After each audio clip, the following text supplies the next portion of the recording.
मला सांगा, कोण कोण असतं तुमच्या घरी? आमच्या घरात आय, आबा, नाना, नानी आणि छकुली. छकुली म्हणजे माझी बारकी बहीण. काका काकी आहेत पण ते पुण्याला असतात. खूप छान वाटत असेल ना इतकं मोठं कुटुंब असलं की? अहो लई म्हणजे लई मज्जा येते. नाना नंतर एकदम घबराट आहेत. घरातलं मला कुणी काही बोललं का नाही त्याचं काही खरं नसतंय. छान बोलता तुम्ही. कस काय? आता मी अशीच बोलते बाबा, तुम्हालाच बरं छान बिन वाटतंय. हो, असं बोलताना कोणी ऐकलं नसेल ना तुम्हाला?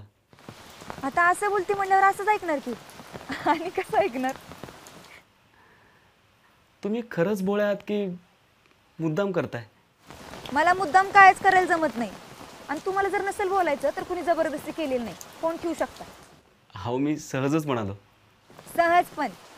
एकतर मला खोटं बोललेलं आणि खोटं वागलेलं दोन्ही बी खपत नाही. एखाद्या बारीला शिवी सहन करीन पण खोटं